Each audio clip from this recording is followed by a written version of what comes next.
The murder of a beautiful young woman went unsolved for years. A murder with forensic evidence and plenty of suspects. But sometimes, that's not enough.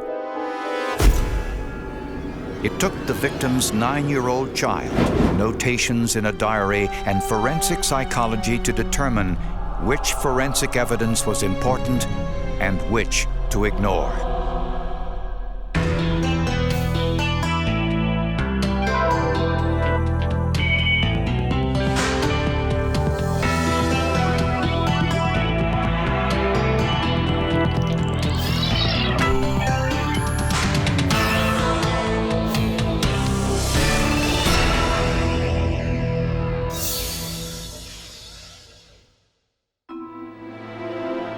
30-year-old Kathleen Lipscomb was trying to find her way, raising 2 young children while at the same time working as a nurse in San Antonio, Texas.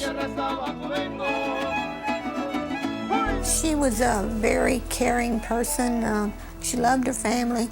She stayed in constant contact with us. Kathleen had been married for 8 years to Bill Lipscomb, a sergeant in the United States Air Force, but they had recently separated. Their arrangement was for Bill to take care of their children on weekends. But one Sunday night, Kathleen didn't arrive to pick them up as planned. Bill drove the children to Kathleen's apartment, but she wasn't there, and her car was missing, so they left notes on her door. The next morning, there was still no sign of her. One of her coworkers called me and told me that they were worried that she hadn't showed up for work. My stomach kind of knotted up for a minute, and then I thought, no, Bill had the kids. Kathleen probably went out with some girlfriends or something, and she'll be in. She's just late today. Later that same day, a man spotted a nude body along a deserted road outside of town. It was Kathleen Lipscomb. It was clear she had been murdered elsewhere. Without a doubt, she had been transported from point A to this point B, being where she was left. The fact that Kathleen's clothing had been rolled, not folded, told investigators something important. It's definitely military. Just without a doubt, that's the only people that I have ever seen roll their clothes in that fashion, is a military-type person. Unfortunately, there were no discernible tire or footwear impressions near the body. Kathleen's estranged husband, Bill, was immediately called in for questioning. I did check him to see if there were any wounds on his body, possibly any defensive wounds, to see if there was any kind of scrapes, bruisings, anything under his fingernails that would indicate where he had scratched anybody, and could find nothing. The children told police that their father was with them the entire weekend, confirming his alibi. At the autopsy, the medical examiner determined the cause of death was strangulation. It appeared Kathleen had sexual relations 24 hours before her death. Friends told police that Kathleen had been dating a married doctor in town, David Pearl. Kathleen and Dr. Pearl worked together. Through their close association, Kathleen fell in love with him. And she was thoroughly confident that he loved her too. He promised to get a divorce and marry her. We found out that Dr. Pearl had had many relationships and told his girlfriends that he was in fact separated from his wife when he wasn't. And just the jealous ex-wife kind of thing, that was one concern of mine. Dr. Pearl admitted he was with Kathleen during the weekend, but insisted he had nothing to do with her murder. And investigators had another suspect. Vincent Robideau, a nurse, worked with Kathleen at the hospital and lived in the same apartment complex. He hadn't shown up for work either. He had left town. He didn't even go back to pick up his paycheck, nor did he even request it be sent to him. With so many suspects, investigators hardly knew where to start. 1 week after Kathleen Lipscomb's murder, her car was found in a restaurant parking lot not far from her apartment. Investigators found no foreign fingerprints on or in the car. To determine the time of Kathleen's death, medical examiner Dr. Robert Bucks had 2 ways to tell. She had eaten Chinese food. It was basically undigested, which indicates that she had eaten in a short period of time prior to her death. And the marks on Kathleen's legs were identified as ant bites and helped establish a time frame. Most of the ant activity occurs during daylight hours, so that probably occurred beginning around dawn on that morning. These 2 indicators meant Kathleen had probably been killed around dinner time on Sunday night and dumped in the field before dawn. Forensic investigators found 4 strands of red human hair on Kathleen's clothing. Under a stereo microscope, scientists noticed the hairs had no root. At the root end, you should see the root, which is a bulb-shaped structure, depending on what the stage of the hair growth is. When magnified 100 times, you can see evidence that the hair was dyed.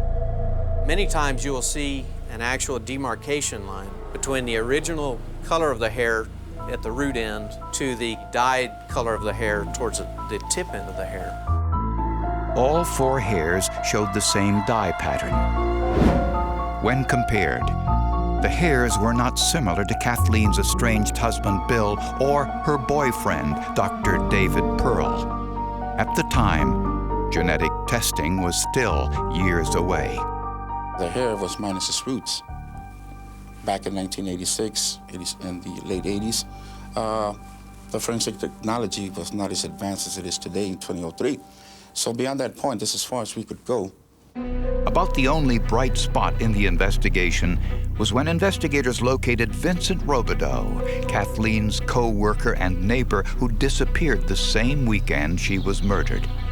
He had gone back to Galveston, where he was from, and got a job there as a nurse with the local hospital because he had a fight with his boyfriend.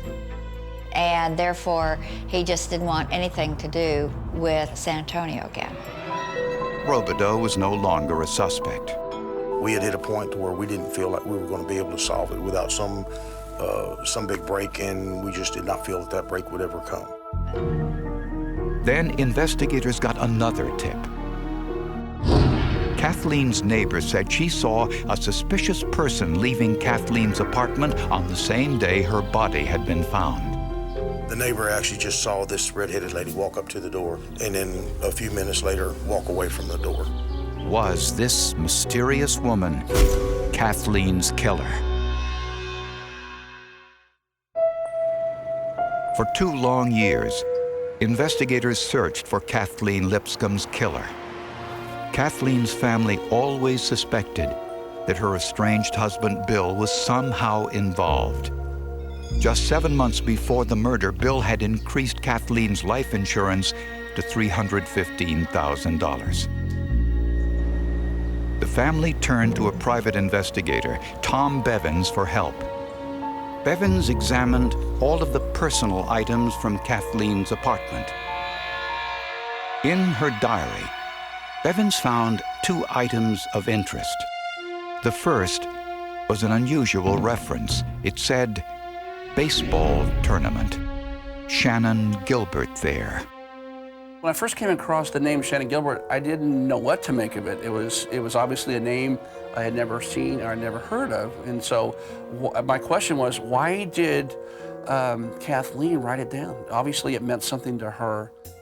A background check revealed that Gilbert was in the Air Force with Kathleen's husband, Bill, and there were rumors the 2 were having a sexual affair. Bevins went to visit Shannon Gilbert. She said, "Is this about Bill Lipscomb?" We said, "Yes, ma'am, it is." And she says, "I will need an attorney." And at that point, I knew I had something. Bevins found another interesting entry in Kathleen's diary. It said, numerous calls and nights out, passing information about WAPS testing. Bill has all questions for the test. WAPS stands for Weighted Airman Promotion Test, which all military personnel must pass in order to gain promotion. Kathleen's entries suggested that her estranged husband, Bill, had cheated. Bill Lipscomb had been promoted faster than any other master sergeant in Air Force history. This entry possibly explained why. Since these cheating allegations involved the Air Force, Dr. Charles McDowell joined the investigation as part of the United States Air Force Office of Special Investigations. If you have a related peripheral crime, which in its own respect, I guess, was serious enough, but certainly doesn't compare to a murder case, that gives you a venue of access that makes it easier to get closer to your subject. While reviewing the crime scene photos, Dr. McDowell made an important discovery. The positioning of the body and the context of how it was found suggested to me that the scene had been staged in order to convey an impression that this was a rape murder. And this is where the victim wound up. And it didn't have a ring of authenticity to it. Within 30, 45 minutes of reviewing the evidence, he told us that Bill did it. Bill was actually the murderer, where we had all at that point thought he just paid someone to do it. Furthermore, McDowell believed Kathleen's crossed legs revealed the body had been stored in a small, cramped space after death when rigor mortis set in. McDowell also suspected that someone other than the killer had dumped the body. That's because killers who know their victims tend to cover the body or conceal the victim's face, which wasn't done in this case. That became extremely important because if you have multiple players in a crime, you have better opportunities for identifying, first of all, for identifying who they are, and then for playing one off against the other. And Kathleen's daughter, now 9 years old, revealed another piece of new information. She said to me, "Grandma, who do you think killed my mother or my mama?" And I said, "I don't know. Who do you think killed your mama?" And she told me, "My daddy did, because he wasn't where he said he was that night." Hey, Tony, what's up, buddy? The children now revealed they were with their father's best friend, Tony Borello, who had taken them out for dinner on the night their mother was killed. No, I'm okay. You guys have... And later that same night, the children said they woke up and discovered their father was not home and his car was gone. I remember asking Tom Evans one day, what do they want? A picture with his hands around her neck? To me, we had so much evidence that was pointing to him, and we kept getting told, no, it's not enough, it's not enough. It's like, you know, there wasn't anybody there to take a picture for you. Bevins then requested forensic testing of the biological evidence collected during Kathleen's autopsy to determine the identity of the person Kathleen had been with before her death. Inexplicably, in the 2 years since the murder, the sample had been mislabeled, then mishandled. Forensic testing was no longer possible. Prosecutors needed more than just circumstantial evidence to corroborate the children's story.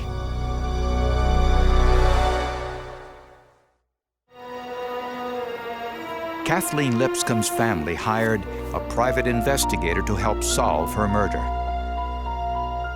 An entry in Kathleen's diary suggested that her estranged husband Bill had cheated on his military promotion tests and that Kathleen knew it. In addition, the divorce proceedings between Bill and Kathleen had been bitter. Bill wanted custody of the children, and Kathleen wasn't about to let that happen. Was it possible that Kathleen had been using that information as blackmail in her custody battle? She knew it, and he knew that it would bust him, so that's the button she used. I mean, she pushed it, and he told her, you know, you can't do this, because if you do, you're going to end up on a cold slab. At the crime scene, Kathleen's clothing was neatly rolled, suggesting someone with military training dumped the body. The only other military person around Bill Lipscomb's home that weekend was Tony Borello. Months after the crime, Borello had been dishonorably discharged from the Air Force. When questioned, he was eager to talk. He said he would go to church, he could hear God telling him, confess, confess your sins. And that's what changed Tony. Tony Borello immediately acknowledged that he had dumped Kathleen's body in the field, just as Dr. McDowell suspected. And Borello said that Bill Lipscomb was the killer.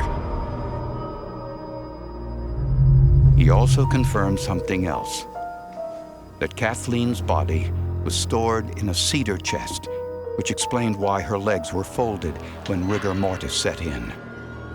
Surprisingly, Tony Borello still had the chest. He said Bill Lipscomb asked him to dispose of it after the murder, but for some reason, Tony kept it. Forensic scientists found a tiny stain on the bottom of the chest. Testing confirmed that it was Kathleen's blood. Tony Borello met with Bill Lipscomb while wearing a hidden microphone, but he didn't say anything incriminating. So investigators devised another strategy. This was an event that was a consequence of a marriage that went bad. There was a tremendous amount of anger. There was a tremendous amount of hostility. I wanted to see if I could feel that hostility so I could understand it and understand his reaction to it, and then develop an investigative methodology that would counter that and deal with his own psychology. The OSI made sure that Bill Lipscomb knew he was being investigated. I wanted him to hear footsteps that weren't there. I wanted him to have that feeling in the pit of his stomach every time the phone rang. I wanted him to worry about whether today was going to be the day that he heard the knock on the door. I wanted to raise his level of anxiety. Eventually, Bill's former girlfriend, Shannon Gilbert, admitted that Bill once confided to her that he planned to kill Kathleen. And investigators let Lipscomb know that both Gilbert and Borello were cooperating. Bill Lipscomb was playing mind games with us, and we were playing mind games with him. After weeks of these psychological tactics, Dr. McDowell brought Bill Lipscomb in for questioning. Dr. McDowell vividly remembers the exchange. Of all the ways this had to end, I don't understand why it had to end the way it did. Why did you kill her? And he said, I don't know why I killed her. But then he immediately caught himself and leaned forward and crossed his arms and said, I did not kill my wife. But we had him. 3 of us within the sheriff's office tried to get in on the same level as Bill and get him to break, and we couldn't do it. We could not do it. Prosecutors believe Kathleen threatened to expose Bill's cheating on the military exams if he tried to get custody of the children. And with that, Bill sought revenge. On the day of the murder, Bill asked Tony Borello to take the children to dinner. Then he called Kathleen, asking her to pick up the children earlier than planned.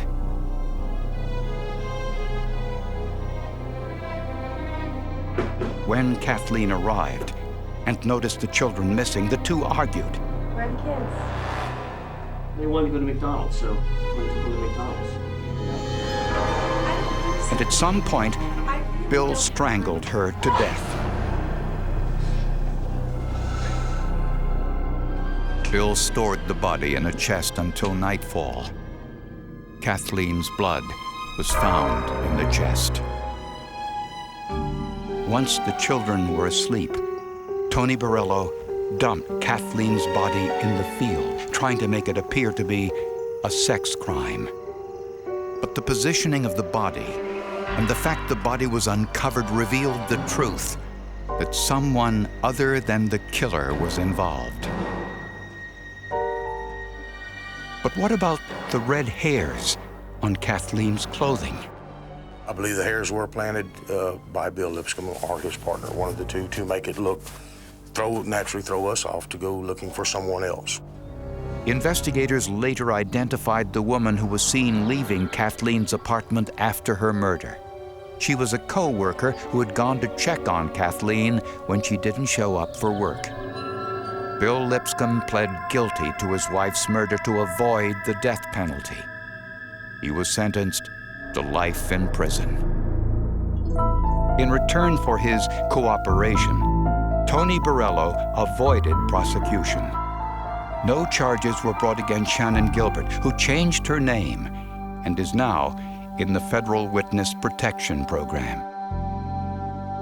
Prosecutors do not believe Kathleen's boyfriend, Dr. David Pearl, had anything to do with the crime. Forensic pathology, forensic psychology, and crime scene reconstruction helped solve a very complicated case. There's one thing that you really do need to include is that this was a very complex investigation. It involved a very large number of people and a tremendous amount of careful coordination and orchestration. I feel kind of guilty because you're interviewing me. People who commit crime think that they're very, very bright, and that the rest of us out here that try to solve crimes or work on crimes or are involved with law enforcement are not very bright. Most often it's the other way around.